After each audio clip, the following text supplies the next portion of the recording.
I've said it before, and I'll say it again. Songs are the building blocks of all music.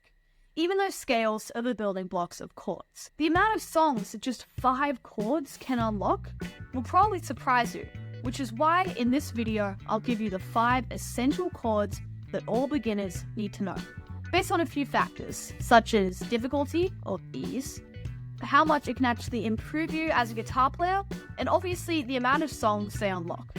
Let's get started. 1. E major. I don't really know what it is about this chord. I mean, obviously it's pretty easy and it's used very commonly throughout music, but it's still kind of weird to me how it feels like everyone learns this before anything else on guitar. But as I said before, I guess there's a reason, and it's the same reason that makes songs like 035 or Smoke on the Water and Seven Nation Army so popular.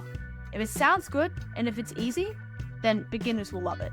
Another underrated aspect of this chord shape is how easy it is to switch from one to the other from the E major chord. Say I wanted to switch from the E to a G. None of my fingers really need to move that far, and I can say the same for E to C and a few others. And you'd be surprised how big a difference this makes. Chord changes are a really difficult part of playing guitar as a beginner, so things like this really make it easier. Anyway, the E chord is also great because it is used in so many songs. I'll give you just a few examples here. Hotel California, Eagles. Sweet Offspring, Oh Belonging to Me, Caesar and Snug. Sweet Child of Mine by Guns N' Roses. Tiny Dancer, Elton John. And A Sky Full of Stars by Coldplay. And these are just a few big songs, but I would say that most songs have this chord in it. And as I say that might not sound like that big a deal, but it's pretty crazy. Anyway, if you want to learn this chord, look at this chord chart. And this brings us on to our second chord, G major. A large reason for me putting this here is because it is the most common chord in all of music, apparently making up for around 10.7% of all songs, which is pretty crazy. It's also one of the most commonly used chords in all of music. Keep in mind that it's probably the most difficult chord on this list, but you can't play Wonderwall without it. G major is also one of the happiest sounding chords on guitar, which is why it's so popular, because it fits perfectly into that sort of style that a lot of guitarists like to write in.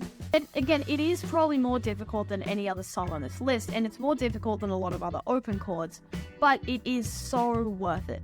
Let's take a look at some songs that don't just use this chord, but are in that key. Creep by Radiohead. Zombie by the Cranberries. You Shook Me All Night Long by AC/DC. More Than the Feeling by Boston. Daughter by Pearl Jam. Aside from Daughter by Pearl Jam, I'm pretty sure that all of these songs have over 1 billion plays on Spotify, which just shows how many massive rock songs there are that are in this key. There are also heaps of pop songs that I could have put on that list, but come on, as if I do that. Anyway, our next chord is A minor. And yet, whilst it's slightly less commonly used than A major, A minor is probably easier, and I know that I find myself using it a lot more than A major. It's also the only minor chord that appears on this list. A minor is also special because it is the most commonly used key for improvising by all beginner guitarists that recently learned the pentatonic scale. I don't need to look that one up, we all do it. Anyway, it's also the first chord where you don't usually strum every string to play it. Now you can, because E is one of the notes in the chord, but usually people prefer the sound if you don't. It also just sounds great and can be used in a few different contexts. Just listen to exit music for a film by Radiohead and you'll know what I mean about how great this chord can sound in the right context. You also never really need to move your fingers that far to get it to different chord shapes, similar to the E chord. And again, this is such a lifesaver because when you start learning guitar, chord changes are super difficult, or at least they were for me. Anyway, let's look at some songs that are in this key. Wonderwall by Oasis. Stairway to Heaven by Led Zeppelin. Another One Bites the Dust by Queen. Hurt by Johnny Cash.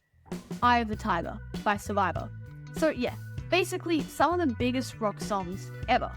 Anyway, let's move on to the next chord. D major. Almost. D minor is known as the saddest key on the planet, which is why it's so weird to me how you can get the complete polar opposite by just shifting one note. It's honestly too happy. I mean, no offense to happiness, but the amount of times I find myself using the D major chord is pretty low because it's too happy. It doesn't really fit anything, which is why I'm suggesting a substitution, D sus2. And I'm sure it sounds complicated, but it's really easier than the D major chord. This is how you play it. And you can do some really cool stuff with this chord. A couple of examples here. Anyway, there's not a lot more to say here because it's not as commonly used as a lot of other chords on this list and just at all. So let's move on to the final chord on this list, C major. C major is really quite a versatile chord, in my opinion. Its emotional mood can depend on the context you use it in, which is a highly valuable tool for songwriting. C major is also the second most common key in all of music, apparently, making up for around 10% of all songs, which is pretty crazy. It's also a pretty difficult shape to get right as a beginner, but it is pretty good to switch from, especially going from C to E. If you want to play this chord, here you go. And here are a few examples of songs in this key. Hallelujah, best known for the Jeff Buckley cover. Let It Be by the Beatles. Outshined by Soundgarden. Dreams by Fleetwood Mac. Slaves and Bulldozers by Soundgarden. I'll Stick Around by the Foo Fighters. Anyway, just before the video ends, I figured I should give an example of a beginner-friendly chord progression that I just made on the spot, only using a handful of the chords that I mentioned here, and nothing else. So here you go.